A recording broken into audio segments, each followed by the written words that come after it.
reset, and then just go back into it. This stuff too. Yeah, exactly. Sweet.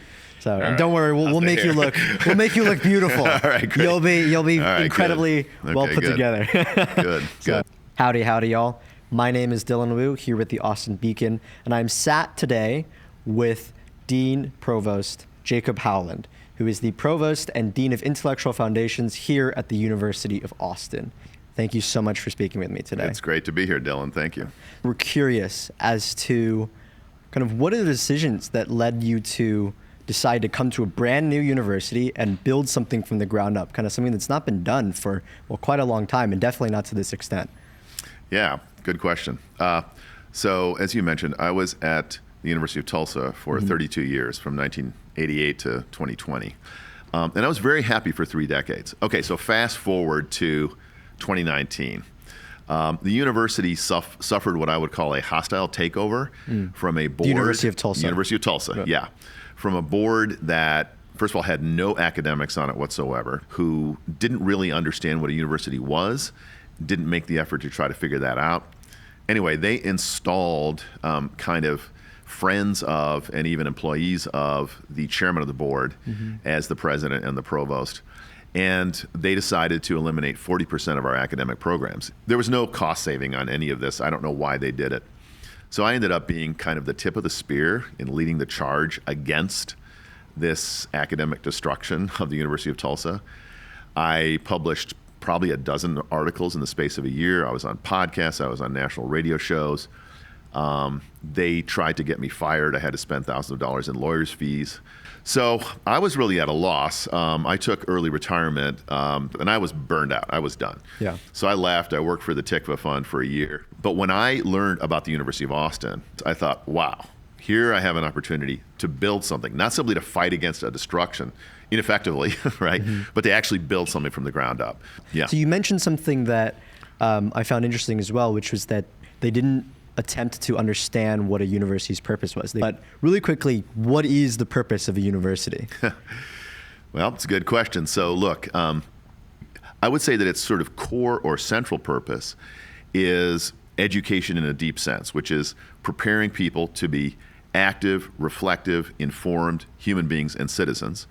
And that involves liberal education. But in addition, it provides special training. Therefore, it has this role in preparing people to join the economy in a productive way, preparing people to be good citizens. But in addition, its core, like its deep civilizational core function, it seems to me, is to recall, acquire, transmit, and extend the base of knowledge and wisdom that has been developed over millennia and that has been passed down by our ancestors. And if you're going to look toward the future and have good ideas to address present problems, you actually need to know what happened in the past. You need to know how human beings have dealt with the same set of fundamental human issues and problems. You need to understand, for example, the purpose of civilization, the nature of politics.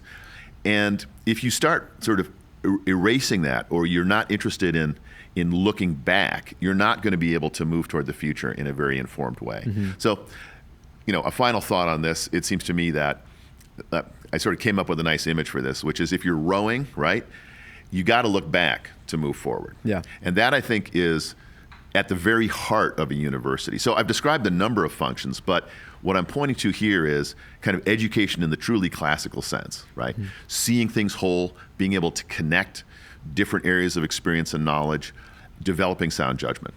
There's also this aspect that schools right now are eschewing any kind of look into the past and telling everybody that, oh, you go through this system and you come out the end, you're stamped, like factory made. Yeah, let me pick up on the factory made side. When you start thinking of the economy as the main thing, you're thinking about efficiency. And so let's sort of say that school's a kind of pipeline and the economy is a kind of pipeline. And you want human beings to move through the pipeline. You got all this human capital. You don't want friction in the pipeline. And when you've got individuals who are not standard size and shape, you're going to get more friction. So is education taking a human being and just smoothing off all the rough edges. Yeah, well, I take you out of the ground and you're like a beautiful piece of jade or something, but the jade is like, you're a chunk, right? So what are we going to do? We're going to polish this thing. We're going to smooth it out. But the point of education is not to make you useful to society. Like, that's the main thing. Now, incidentally, I do believe that if you educate individuals to be active and reflective and confident and informed, they are going to be useful to society. They may not be useful in the immediate way that I say, okay, this kid graduated from college, we're going to plug her directly into this job. Somebody like Friedrich Nietzsche in the 19th century, when he was appointed, he started giving lectures about education, and he was already railing against the idea that universities take in young people, they don't allow them, to use his language, to grow and ripen and find their own shape. They immediately want to prepare you to be useful to society. And he thought of it in terms of economic utility. Today, we've got the economic utility, but we have a broader conception of utility, which is socially useful. So a lot of other universities, you apply, kids already indicated, he or she is on board with these projects and these notions, and we've got an idea that, we may have all this sort of set of positions and we want them to plug in. That's all nice and good, but what about you? Are you going to go to college and discover, I thought I was going to be a physics major, but you know what? I want to be a poet.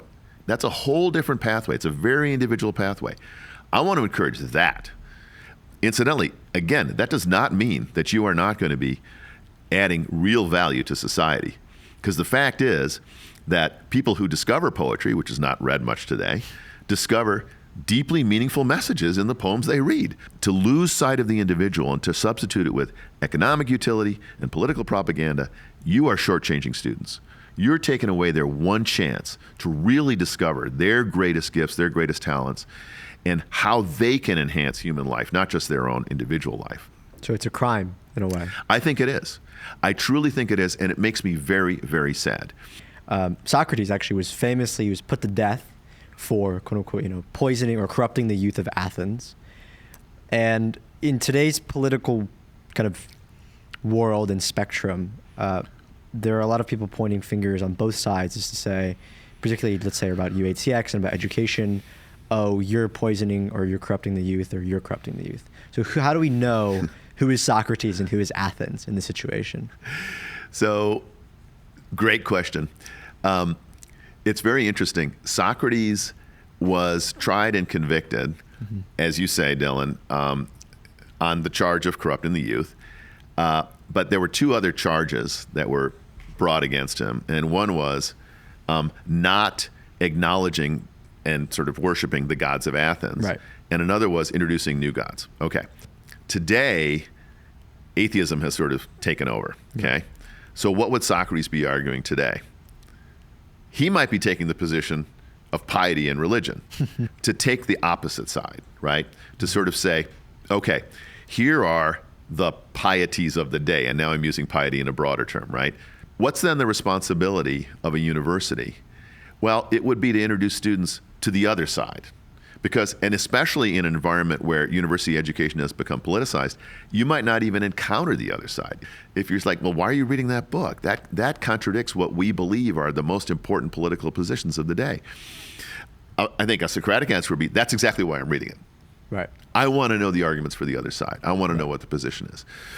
And therefore, I think within this context, UATX, and it sounds a little self-serving, but we're sort of playing the Socratic role in a way.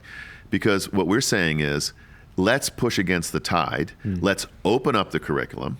If we're forgetting about the works and the books of the past and so forth, let's open that up. Let's study those things. Not because we automatically have decided that today's orthodoxy is wrong in all fundamental respects, but because we need to have alternative views.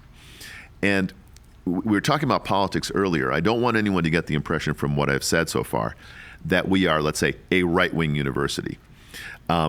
I did mention the political imbalance because, among other things, that's an indicator of a kind of narrowness with regard to a lot of intellectual questions. Our way of looking at it is we want to transcend politics. We actually want a politically diverse faculty because, again, politics is an indicator of intellectual diversity. But we want to transcend politics. We think that the fundamental questions and the fundamental approaches to the fundamental questions are not specific to any political position. The issues that are facing us are not left-right issues. They transcend politics. And the content and the knowledge that we're getting access to transcends politics as well. I see. Okay, last one. Yep. So UATX just a couple of years ago was kind of just an idea for a new school. And as far as I'm aware, some pretty incredible people like yourself have come together to make that into reality. And right now we're about a month until we get our first classes, of which I'm unbelievably excited for. What would you like to see as Provost and Dean of Intellectual Foundations that students and faculty sort of accomplish together this first year? Oh, excellent question. We want this first year to be an outstanding experience for our students. At the end of the first term, to go home to their families at Thanksgiving and say, that was awesome. We talked about so many interesting things. I learned so much. I want them to have the full experience of, in particular, being together with other outstanding students. I know from my undergraduate education, your peers are going to be the most important part of your education. We faculty are there to give you the tools and give you the content and set up the context and give you the opportunity where you can learn maximally from your peers and learn in every sort of way. I don't just mean book learning. I mean, you're going to stay up at night and debate the ideas that you read in your Aristotle or whatever. I've already done that, yeah. I'm sure you've already done that, Dylan. Knowing you, I'm not surprised. And, I want the faculty to rejoice in these students. It's a lot of work for us to prepare, and all the deans taught in the life of the mind. But at the end of the day, we get more energy from the students than we put into it. I mean, I taught 9 hours of class in 3 days, went on a Saturday, and we're all very busy. But when you come back from that, you're just so jazzed, so excited, because these students are so thrilled, and they're so grateful for the opportunity to learn from each other too, and to learn from the professors. I got so many students coming to me telling me how much fun they had during that weekend. So there's that. Now on the faculty side, we want faculty who are going to be able to talk to each other, who are excited about expanding their intellectual base and engaging in conversations with people who are in very different fields. Just like the students are already connecting with each other to work on projects. This is what's so exciting to me. I look at you students, you start the Beacon, you guys have written and directed and acted in the film. The faculty are doing the same kinds of things. And to me, that means we're matching these two groups that are really fundamentally the same, because those faculty are like you students. They were you students 10 years ago, 20 years ago. I'm thrilled at the prospect of seeing my energy level go through the roof, because I've got a reading group with some faculty. We're doing this. Students are excited in the classroom. We're bringing in great speakers for our Wednesday lectures, and we're just firing on all cylinders. And that's what I want for this first year. And if we can do that, and students can go home and say, wow, that was challenging, that was exciting, it was fun, it broadened my mind, it deepened my understanding, I can't wait to come back in the second year. Then we've succeeded. And by the way, if we can't do that, to the extent that we fall below that, we failed. That's what a university is about. That's what it's about.